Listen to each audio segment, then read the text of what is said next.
mucunguzi wacu Yesu, twongeye kugirirwa umugisha muri iki gitondo nanone. Ibirushya byinshi imbere yanjye hari inyanja, hirya no hino hari imisozi miremire. Hirya no hino hari byinshi byaturushyaga, hari byinshi byaduhigaga, hari byinshi byashaka dupfa, ariko turashima ko twongeye kwisanga mu gitondo kizima, igitondo cyo gushima, igitondo cy'umunezero kandi igitondo cy'amashimwe. Imitima yacu iguwe neza kuko twongeye kubona uyu mwanya w'agaciro. Ni umwanya wo gushima, ni umwanya wo guhimbaza, ni umwanya wo kuvuga imirimo ihambaye, ni umwanya wo kukuvuga ibigwi kuko twamenye ko uri umubyeyi. Iki ni igitondo cy'umugisha kuko ni igitondo dusanze duhimbaza, ni igitondo dusanze dushima, igitondo dusanze tunezerewemo, kandi hari benshi batanezerewe muri iki gitondo, bafite umubabaro, bafite agahinda, bafite amarira, ariko nanone kandi nabo barashima kuko bari amahoro. Benshi bageze ahashishikirwa, bamaze kugera mu bituro, abandi bashizemo umwuka mu kanya gato, ndetse n'ubu dusenga hari abari buze gushira mu mwuka. Niyo si, nibyo bihe, niho dutuye, niho tuba, kandi urabizi ko ari ku ntebe y'umwanzi, aho yigaragura buri munsi, aho genda azerera buri munsi. Ariko ndabizi ko nubwo ubizi ko turi mu mubabaro, nubwo uzi ko turi mu iyo si, nubwo uzi ko turi kuri iyo ntebe y'umwanzi, aho azerera buri munsi, ariko n'intebe y'ibirenge byawe urahabona, urahareba, uratuzi, kuko ni wowe turemye udushyira mu isi kugira ngo tuguhimbaze, kugira ngo dusobanukirwe urukundo rwawe, turuvuge, turuhimbaze, ndetse turubwire n'abataruzi n'abatararumenya tubabwire. Ariko nabo baremwe kugira ngo babe mu mugambi wawe, bahimbaza, bashima, baramya, kuko uri Imana ikunda kuramywa, kandi koko birakwiriye ko tukuramya tukaguhimbaza, kuko niyo mpamvu turi mu isi. Ntabwo turi mu isi nk'abakozi bawe, ntabwo turi mu isi nk'abahinzi baguhingira, ntabwo turi mu isi nk'abacuruzi bagucururiza, ntabwo turi mu isi tugira ibindi tugukorera. Turi mu isi kugira ngo tukuramye ku isi ari intebe y'ibirenge byawe, tuvuge imirimo ihambaye, tuvuga ngo Data uri mwiza, urakwiriye, urahebuje, ni wowe wenyine urahambaye, icyubahiro ni icyawe, nta wundi ukwiriye icyubahiro.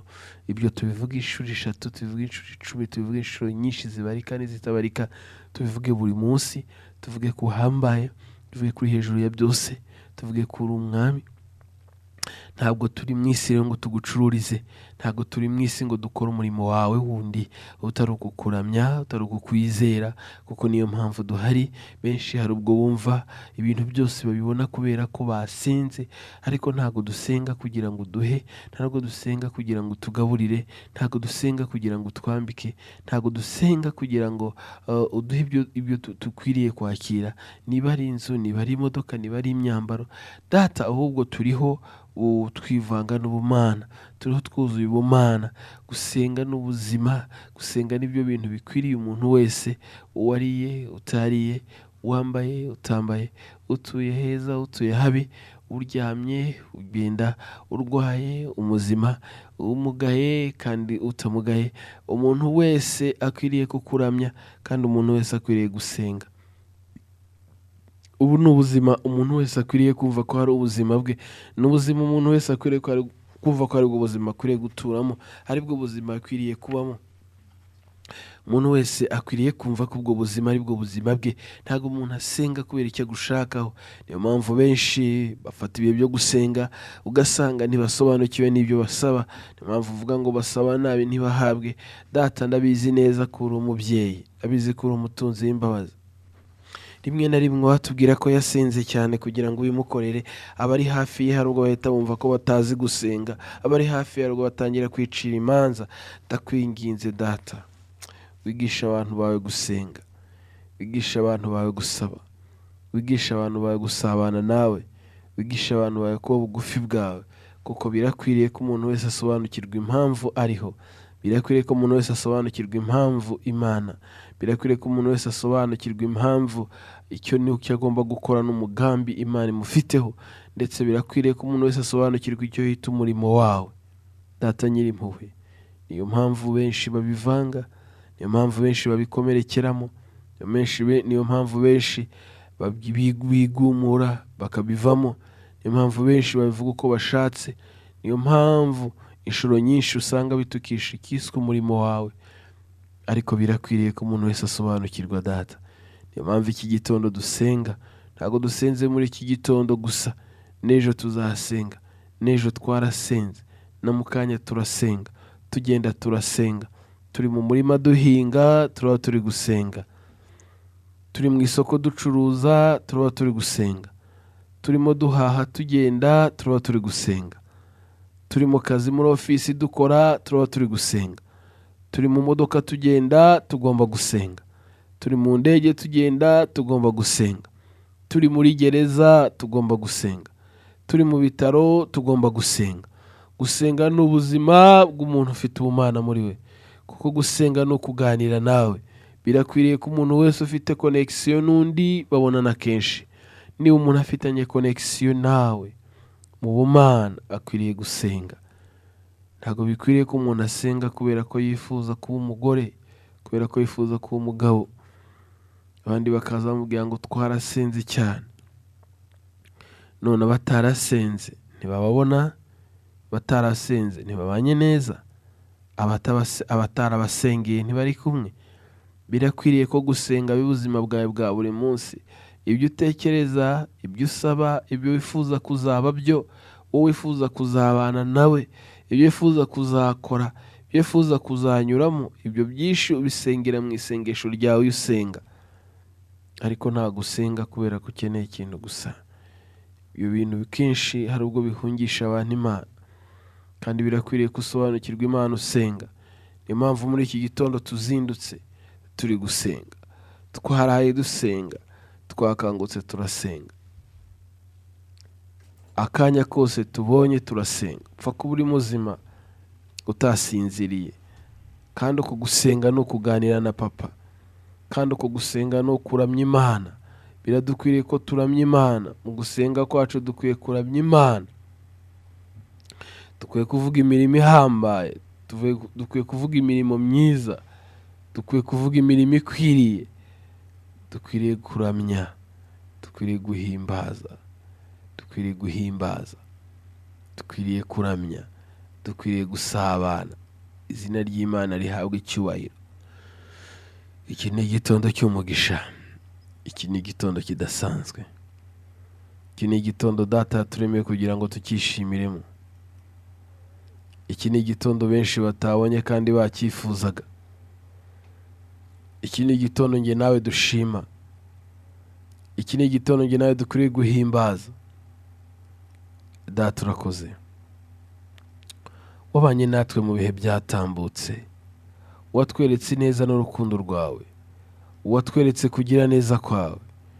Data, twongeye kwisanga mu isi turi bazima, twongeye kwisanga mu gihe turi bazima.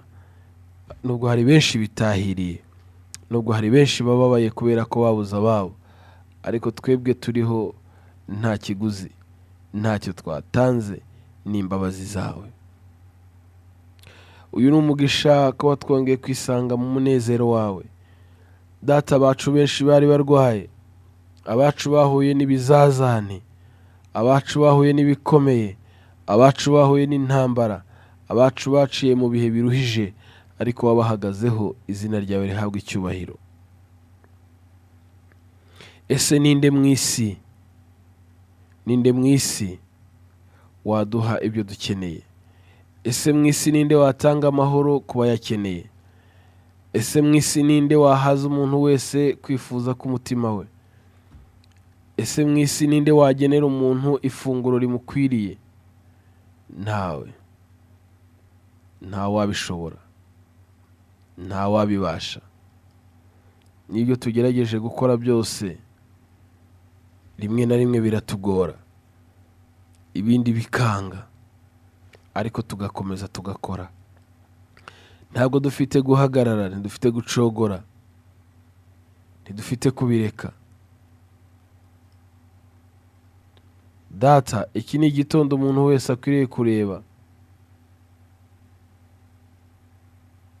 Data, iki ni igitondo umuntu wese akwiriye guhanuriramo, agahanurira ubuzima bwe, agahanurira imibereho ye, agahanurira kubaho kwe, adategereje ikindi na kimwe gishobora kumuvugira, gishobora kumurengera. Izina rye rihabwa icyubahiro. Ubwo turimo dushima, ubwo turimo duhimbaza, ubwo turimo tuvuga gukomera kwawe, ubwo turimo tuvuga imirimo ihambaye, turabizi neza ko tutirengagiza abari mu gahinda, abari mu mubabaro, abari mu kwiheba, abari mu kwiganyira, abatari kubona ejo hazaza. Niyo mpamvu iki gitondo Data dusenga, iyo dusaba turabasabira, iyo dushima dushima ibyo wakoze, hanyuma abo turi kumwe nabo bababaye tukabasabira kugira ngo nabo ubagenderere. Wakoze imirimo ihambaye na mbere, na n'uyu munsi ni ikimenyetso kiduhamiriza uwo uri we. Na n'uyu munsi ni ikimenyetso kivuga gukomera kwawe imbere yacu. Umuntu wese akwiriye kukubona nk'umubyeyi, kuko umubyeyi ntadutoteza, umubyeyi ntatwifuzamo ibyo tudashoboye. Ibyo dusaba ntibigoye, ibyo dusaba ntibiruhije, ahubwo rimwe na rimwe ari ubwo umuntu agira intege nke, hari ubwo umuntu acogora. Ndimo ndasengana n'abantu bacogoye muri iki gitondo, bavuye mu byo kwizera kandi bagomba kwizera.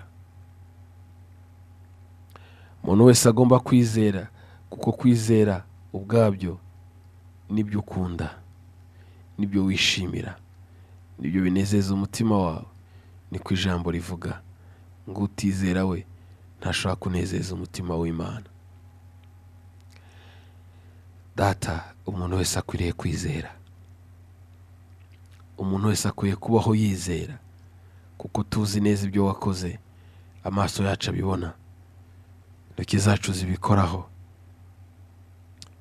Nta wundi mu isi wari kutugirira impuhwe, nta wundi mu isi wari kutugirira imbabazi,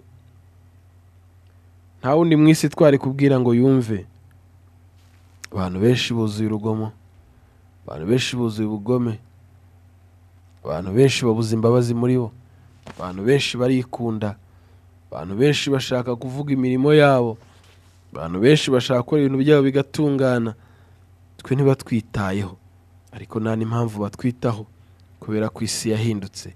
Ariko tugufite nta wundi murengezi, tugufite nta wundi muparitina, tugufite nta wundi mwunganizi dukeneye, tugufite nta wundi muganirizi dushaka, nta wundi mujyanama dukeneye, kuko waduhaye umwuka wera. Ushatse kukugira inama akubaramo inyungu, ushatse kugufasha akubaramo inyungu, ushatse uguhaye akanya akagutega amatwi atangira kubara inyungu. Twese niko tumeze mu isi. Biragoye kwicara n'umuntu umuteze amatwi atari bukwishyure. Ninde wo kubwira? Uyu mumama afite agahinda kenshi kamugose, kamuvunnye, kamuruhije, ndetse kamuremereje umutima. Ninde wundi yabwira? Uwo yabwira n'umutegerejemo inyungu. Ninde wundi yabwira? Uwo yabwira n'undi umureba akabona ntacyo amumariye. Ninde yabwira? Uwo yabwira n'umwumvira ubusa. Ninde wo yaganiza? Uwo yaganiriza ni mugenzi we wajya kumutaranga hanze, cyangwa nawe akajya kuvuga ati muzi ibya nyirarunaka. Abantu ntabo kwizerwa bahari. N'ubonye wo kwizerwa ngo mubwire wenda wamwizeye, ntago ufitiye umwanya wo kugutega amatwi ngo akumve. Niyo akumvishe ntiyikiriza ngo wumva akubwiye bambe. Kandi umutima w'uyu mubyeyi urabikeneye. Ariko ninde wamubwira ngo ihangane bambe?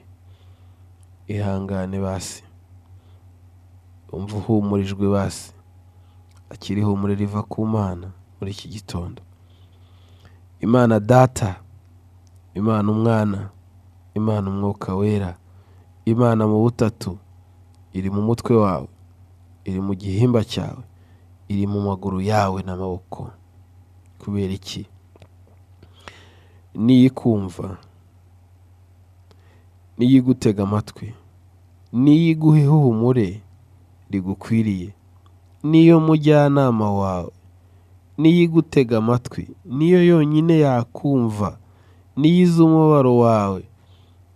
Ugucaho ngo ndagukunda akagenda akagaruka ndagukunda, hari ubwo umutekerereza iby'ubuzima bwawe ukabona ntabitora, hari ubwo umuganiza icyo wifuza ukabona ntagitora, hari ubwo umubwira icyo ushaka ukabona ntagitora, hari ubwo umubwira icyo umukeneyeho ukabona ntacyo afite. Aragifite ariko ntashaka kukiguha, cyangwa arakubeshya. Kubera iki? Ni umuntu uri mu gihe. Ariko twamenye neza ko Data uri muri wowe akuneshereza, niwe ugutega amatwi, niwe ukumva, niwe mujyanama wawe, niwe wagucunguye, niwe buzima bwawe, niwe ukweza umwanda wose kubw'amaraso. Twavuze Imana Data, tuvuga Imana Umwana, tuvuga Imana Umwuka Wera, tuvuga wowe ubwawe n'imitekerereze yawe n'uko uhagaze ukureba. Ubuzima bwawe bukwiye kwivanga n'ubuzima bw'Imana. Mu izina rya Yesu Kristo, umubabaro uri muri wowe ugashira. Wa mugabo we, ndabizi ko uri kunyumva, niwo mubabaro wawe, ni agahinda kawe. Wowe urakabwira nde? Kudafite uwo kukabwira. Urakabwira nde kudafite uwo kukabwira wundi? Ntawe uri bugufi bwawe uri butakire, ntawe uri iruhande rwawe uri butakire.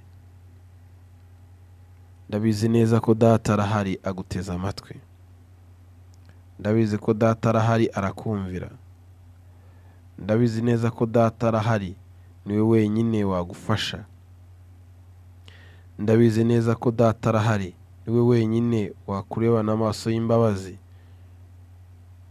niwe wagutega amatwi, niwe waguha ihumure. Wizeye umugabo wawe uyu munsi ntakiriho, yarigendeye. Kubera iki yagiye? Akagusiga. Waramukundaga, yaragukundaga. Ni ibihe. Emera umutima wawe ubwire ngo uyu munsi ni Data wenyine ubasha kukumva, ni Data wenyine utagenda. Ariko uwo nkunda mu isi, ibihe byarageze, aragenda. Nanjye igihe kizagera nsiga abandi, igihe kizagera nanjye mbe ntariho, kandi sinzi uko bizagenda, gusa nyine nzaba ntariho. Ibyo ntibitume umutima wawe uhagarara. Niyo mpamvu umutima wawe ukwiye kwakira ugashima, kabone n'ubwo ibyo bihe byabaye. Yaba ariho ntagutege n'amatwi, yaba ariho ntakumare n'agahinda, yaba ariho ntaguhe n'umudendezo, cyangwa wowe ntumuhe umudendezo. Ariko Imana ikora ibyayo, ntawe uyiburanya, ntawe uyihakanya. Nta n'uwo turakarira mu isi, kuko ntawaguhemukiye. Ni ibihe. Hari ubwo ibihe bitunyuraho bikadusimburaniraho. Ibi warabibonye kuva uri umwana, hari ibihe byinshi waciyemo, hari ibihe byinshi watambutse, hari ahantu henshi wanyuze, wagiye ubona ukuboko kw'Imana. Na n'uyu munsi ukuboko kw'Imana kuracyari kuri wowe. Ibyo bikwiye kugutera kumva ko udakwiye guhagarika umutima. Nimuhagarike imitima yanyu, mwizere Imana, mwizere Kristo. Kwa Data hariyo amazu meza kandi menshi. Muhumure, hari ubwo mutazongera kurira, hari ubwo muzaturayo mu buturo budasanzwe. Bibiliya iravuga ngo tuzabona iby'amaso atigeze abona, tuzumva iby'amatwi atigeze yumva.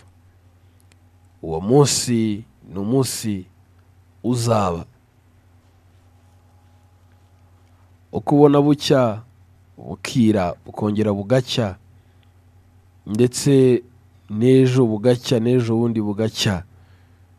Ukabona umunsi wasimbuwe n'undi munsi, ukabona ukwezi kwasimbuwe n'ukundi kwezi. ukabona umwaka wasimbuwe n'undi mwaka. Ndabizi neza uko nguko niko bizagenda, habeho umunsi wa nyuma. Nshuti wowe uri kunyumva, ndabizi ko ukeneye Imana ku buzima bwawe. Banza wiyumve ubusabane bwawe n'Imana uko bungana. Banza ubwire umutima wanjye turize imbere y'Imana, kuko nta wundi muntu mu isi wampa ibyo nkeneye. Nta n'undi muntu wageza ku rugero icyifuzo cyanjye. Data wenyine niwe uzi icyifuzo cy'umutima wanjye, niwe wangenera igeno rinkwiriye, niwe wenyine wampa ifunguro nkeneye kwakira. Bwira umutima wawe uti mutima wanjye turize imbere y'Imana, kuko namenye neza ko Data aranzi, Data arambona, Data ampa ibyo nkeneye byose. Kabone n'ubwo byagenze gutya, kabone n'ubwo nteshwa umutwe, kabone n'ubwo ndi guca mu bihe bikomeye, kabone n'ubwo ndi kunyura mu marira, kabone n'ubwo ndi kwicuza impamvu ndiho, kabone n'ubwo nashaka kwiyahura, ariko menye ko Data nkeneye. Menye ko Data nkwiriye kumuramya. Ntabwo yanshiriyeho ibihe byo kurira, ntabwo yanshiriyeho ibihe byo kubabara. Ni igihe ndi gucamo, ni igihe ndi kunyuramo, ndiho ndababara, ndiho ndababazwa, mfite agahinda n'umubabaro, ariko bizashira.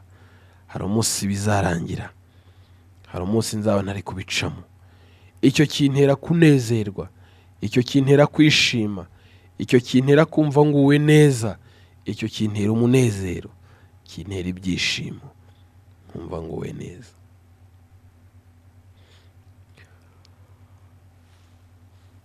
Hari indi si nziza cyane twasezeranijwe tuzabamo. Abantu benshi muri iyi minsi bararira, abantu benshi muri iyi minsi bafite agahinda, abantu benshi muri iyi minsi birabakomeranye, abantu muri iyi minsi benshi babuze amahitamo, abantu benshi babuze icyo bakora, abantu benshi ntibabona inzira yo gucamo. Ariko ndabahumuriza, ndabahumuriza, ndabahumuriza, ndabahumuriza. Reka nkubwire ngo uri kunyumva, ndaguhumuriza muri iki gitondo. Reka nkubwire ngo uri kunyumva muri iki gitondo, ndahamya ntashidikanya ko Data nteze amatwi. Data aranyumva, Data aranyumva. Niyo mpamvu nizeye ko muri iki gitondo ari kunyumva. Fatanya nanjye gusenga muri iki gitondo. Fatanya nanjye kubwira Imana icyifuzo ufite, kandi twizere ko Data aragisubiza, kuko Data ni umubyeyi, ni umutunzi w'imbabazi, ni umunyempuhwe. Yatweretse imbabazi ze, na n'uyu munsi arongera kuzitwereka, kubera ko twabonye ikiganza cye. Data, dufite abarwayi bababajwe n'umubiri. Aba barwayi bababajwe n'umubiri nta wundi utabazi babona, nta wundi murengezi babona, nta wundi mucunguzi babona, nta n'undi bizeye ko yabatabara, ariko twamenye neza ko uri umutabazi. None wese ubabaye, ababajwe n'umubiri, turamusengeye muri iki gitondo. Tumwikorereye umutwaro muri iki gitondo, tumwikoreye umutwaro muri iki gitondo. Turakwinginze Nyirimpuhwe, iki gitondo murebana amaso y'imbabazi, iki gitondo murebana amaso y'impuhwe, umucira inzira, ikimenyetso cyo gukira ukimwereke, umwereke ikimenyetso cyo gukira, kuko nta kindi cyamukiza, niwe wenyine wamukiza. Data, ndabizi afite uburyo bwo kwivuza, yabasha kwivuza. Arwaye kanseri, arwaye diyabete, arwaye amagufa, arwaye sida, arwaye umwijima umumereye nabi. Ese ninde wamukiza ko ari kubabara? Ese aya mafaranga afite arahagije ku buryo yamukiza? niba amafaranga ahagije ashobora kumukiza kubera icyo ativuza ngo akire, ni we wenyine ufite ubuzima bwe mu kiganza cyawe. Hari n'udafite ubushobozi bwo kugerageza kwivuza, ubutabazi bwe buri he? Ni he yabasha kubona ubutabazi? Ni hehe yabona gukira? Ni we wenyine ufite ubutabazi ku buzima bwe, mu izina rya Yesu Kristo. Ndasengera uyu muntu ugomba kujya kwiseta, umureba n'amaso y'imbabazi. Data, umugirire neza, ubu ntakibasha no gusenga, aravuga atayo nasenze, cyangwa se afite abandi hafi ye bari kumusengera. Ari CHUK, ari Roi Faisal, ari mu bindi bitaro ibyo ari byo byose i Kanombe, ari mu bindi bitaro ibyo ari byo byose ku Gisasira aryamyeho. Ingingo barazica, bandi bamanitse amaguru, utaragerayo ntiyabisobanukirwa, ntazi ibyo ari byo. Ugezeyo akareba ukuntu bagerekeranye, ukuntu baryamye, yibaza ubuzima bukamunanira kubiteranya. Yakaba yatekereza impamvu agambanira mugenzi we, yakaba yibaza impamvu agirira mugenzi we ishyari, kandi ubuzima buzarangira ku wa 4, uyu munsi ari ku wa 1. Yakaba yagenda adafite umugayo, yakaba yava mu isi neza, ntawe bafitanye ibibazo, ariko urahangara kujyana mugenzi wawe mu rubanza, urahangara kugambanira mugenzi wawe ngo bamufunge, urafata umwanzuro wo kuroga mugenzi wawe ngo apfe, urafata umwanzuro wo kumva ko runaka adakwiriye kubaho, afata umwanzuro wo kujya guhuguza umuntu utuntu twe, nawe utazatujyana i Rusororo. Umuntu wese yagera hariya kwa muganga akareba ukuntu bameze, hari yatuza. Bamanitse amaguru, barababazwa n'umubiri, ingingo zirabarya. Uyu munsi wamubwira uti cya kibanza ndakiguhaye, yakubwiye ati kijyane ntacyo nkeneye. Wamusaka akamubwira ati ya modoka nziza ndayiguhaye, amanitse amaguru. Yakubwira ati genda uyitware ntayo nshaka. Wamubwira ati ibyo utunze byose nabyo ndi wahirimbaniye, bimpe maze ukire, yabimuha ndetse akamwongeraho n'ibyo adafite kubera uburibwe afite. Ninde wundi wagusanga aho hantu uri kubabarizwa akakugirira imbabazi? Ntawe.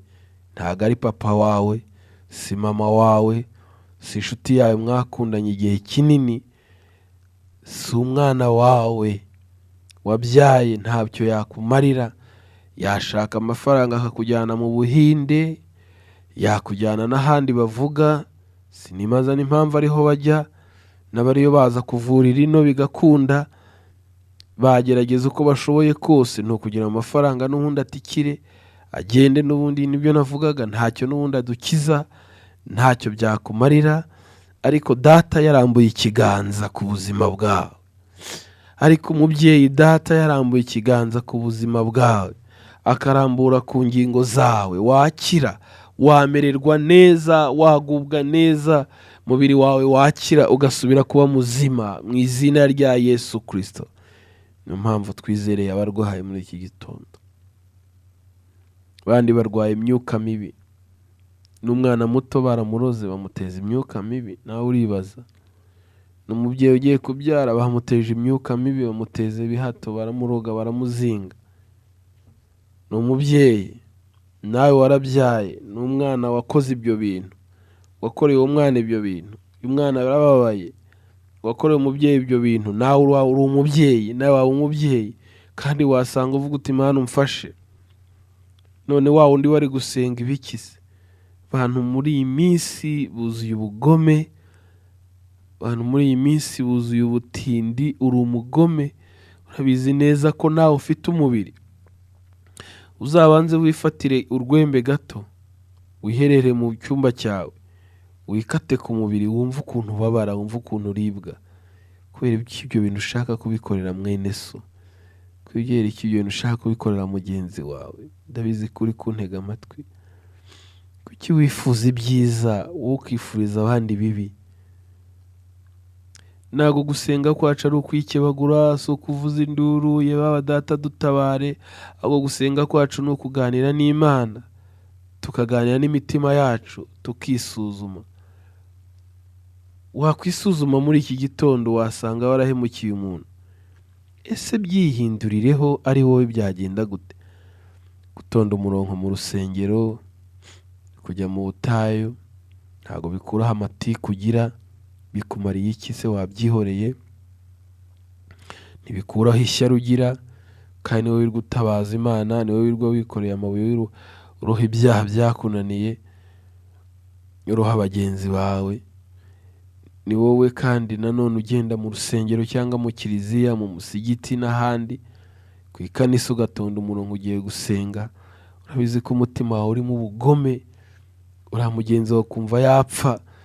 Ibyo bintu ugiye gusenga ntago bibaho, kuko Imana iravuga ngo ndi urukundo, namwe mukwiye kuba urukundo. Wabasha gute gusenga Imana utabona, ukayisaba utayireba, ukavugana ko uyikunda utayireba, kandi mwene se uri iruhande rwawe umugambanira? Abantu benshi barwaye amarozi, abandi barwaye imyuka mibi, ariko muri iki gitondo ngenda bizi neza ko mpamanya n'umwuka w'Imana. Ubwo burozi watanze bukwiye kukugarukira, nawe ukumva uko bubabaza. Iyo myuka mibi kugarukeho, nawe wumva uko bikugira.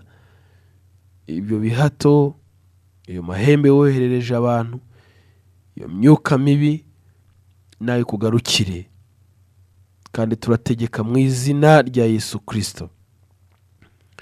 Waba uri umurozi, waba uri umupfumu ubeshya abantu, baranabikora. Tureke nawe umupfumu upfumaguza mu mahembe yawe, ukwiriye gukizwa ukamenya Imana. Utabikora ukazapfa. Hari n'abiyitiriye izina ry'Imana bakabikora kugira ngo babeho. Imibereho yandagaje abantu, imibereho yatsa abantu icyubahiro cy'Imana, imibereho itumye abantu batakaza ubumana muri bo. Gateka imitwe kugira ngo urebe ko washushanya bigakunda, kubera ko abandi babikuganirije, kubera ko wumvisha ari ubuzima bushobora gutuma ubaho. Turiho turasengera abantu barwaye, ariko nawe urarwaye, uramugaye, uri ikizezengeri, nta ngingo ufite, nta buzima ufite. Muri iki gitondo ndasengana n'umuntu wese ufite umutima wo gushaka Imana. Wijya gushaka Imana kure yawe, icara wisuzume, uganire n'umutima wawe, urabona Imana. Gushakana Imana umwete ntabwo ari ukujya mu butayu. Mu butayu dufite ibindi bitujyanayo. Wajyayo cyangwa ntujyeyo, nta rubanza kuba utagiyeyo, nta n'urubanza kandi kuba wagiye ufite impamvu. Unyumve neza witonze aho turi gusengana muri iki gitondo. Kumva umuntu ngo ngiye gushaka Imana, ngo dushake Imana, ntabwo ari uko bashaka Imana.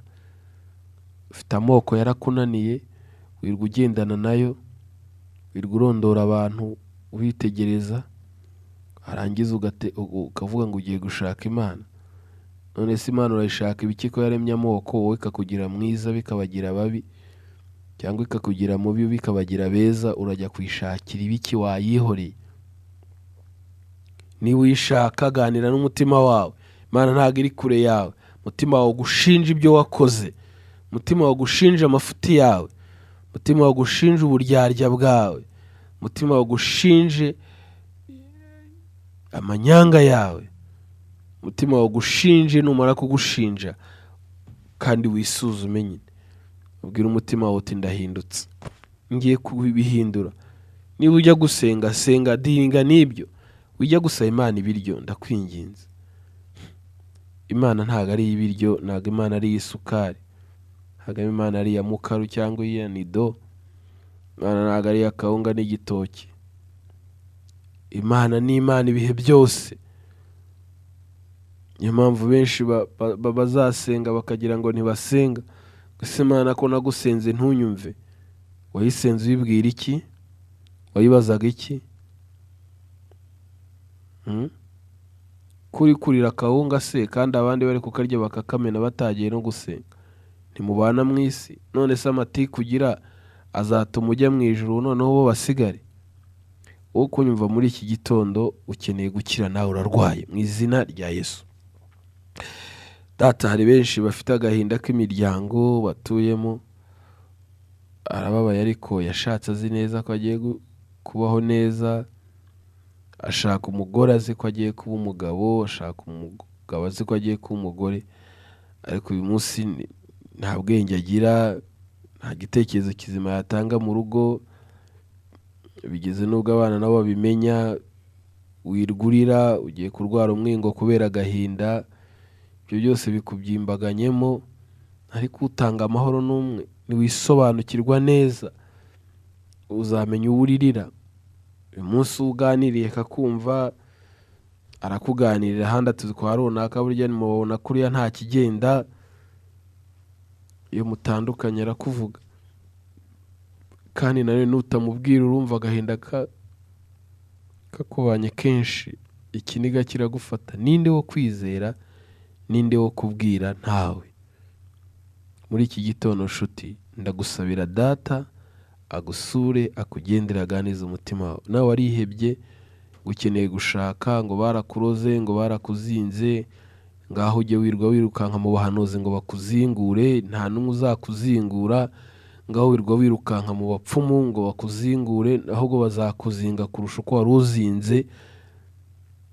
Ariko inshuti yanjye, wakwisuzuma n'umutima wawe.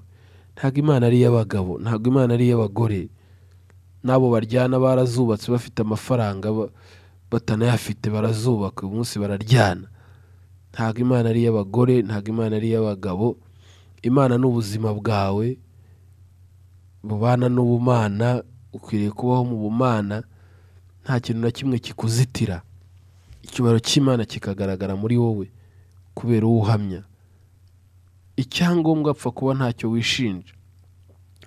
Urirukanka ujya gushaka abagusengera ngo ubyare ubone umwana, ariko ntawe uzagusengera ngo ubone umwana, barakubeshya. Ihere kuri wowe. Uwagusengera ngo ubone umwana ni uko igihe cyawe kigeze kugira ngo data agukorere. Nyumve neza witonze. Wagiye mu bapfumu, wagiye mu bahanuzi, ngo wagiye gushaka umwana, hanyuma umwana wo mu bapfumu azaba umwana muzima? Niba ari umukozi w'Imana usize, wagusengera icyifuzo cyawe kigasubizwa, it's okay, nta kintu bitwaye. Ariko wowe ni gute usenga? Ni gute wizera? Erega ukeneye kwizera ukabwira Imana ngo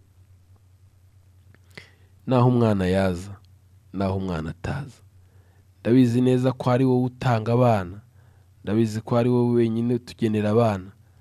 Uyu munsi wampa umwana kuko ubona ko mukwiriye. Data yabikora. Icyoro kibi cy'Imana ku buzima bwawe.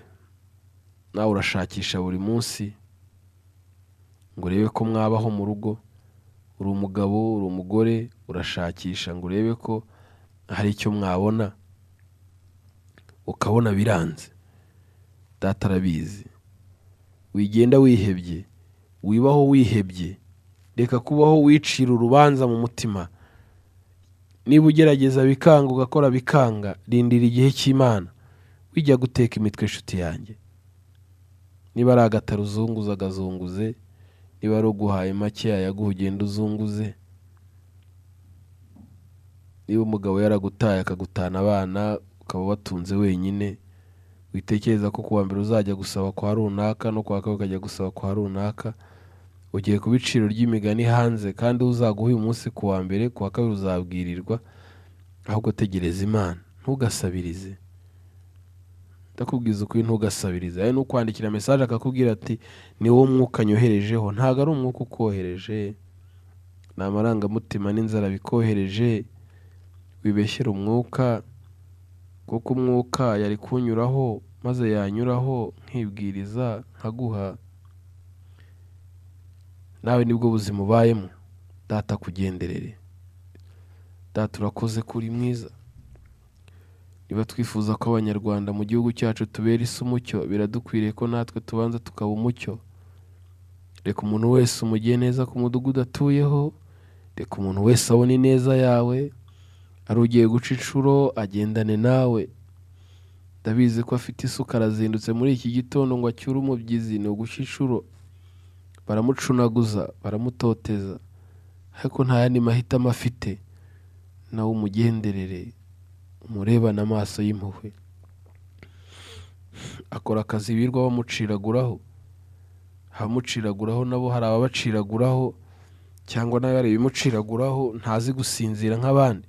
Reka umuntu wese umugendereye muri iki gitondo. Igihugu cyacu giha umugisha, kandi uhereye mu nzego zose, uhereye ku mukuru w'igihugu n'umuryango we, ukajya muri guverinema, abayobozi bose batuyoboye muri iki gihugu.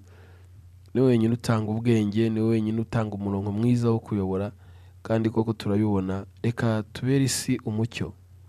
Usanga bari mu nzu y'imbohe baranyumva muri iki gitondo, bari mu buroko, bari muri gereza.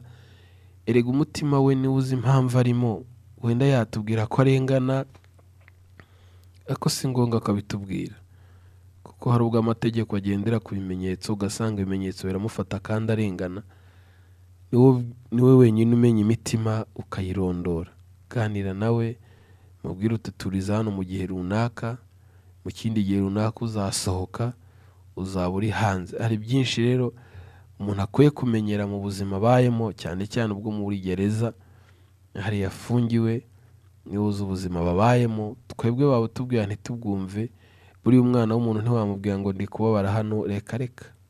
Niyo yaba agukunda bingana iki, ntiwamubwira ngo ndi kubabara hano, nyine uri kubabara, uri no gushinyiriza. we yabikora iki ko atagufasha se? Niyo mpamvu umutima wawe wonyine ari uganira n'Imana. Data akamenya ibyo ukwiriye, akabiguhera ubuntu n'imbabazi ze. Data kugenderere uyu munsi, umuntu wese Imana imuhire. Uyu munsi nawe uri kunyumvira, Data guhire. Urakoze kugize neza Data, icyubahiro kibi cyawe. Byose tubisabye twizeye mu izina rya Yesu, amen. Izina ry'Imana rihabwa icyubahiro ku bw'izina ryawe uri kunyumva. Izina ry'Imana rishyirwe hejuru ku bwawe uri kunyumva. Data uyu munsi akugenderere, aguhire, ahaze kwifuza ku mutima wawe muri iki gitondo.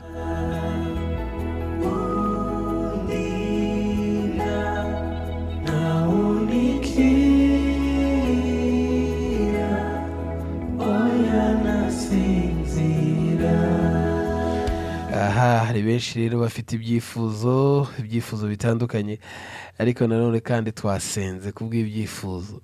Ushaka kuba ufite amashimwe.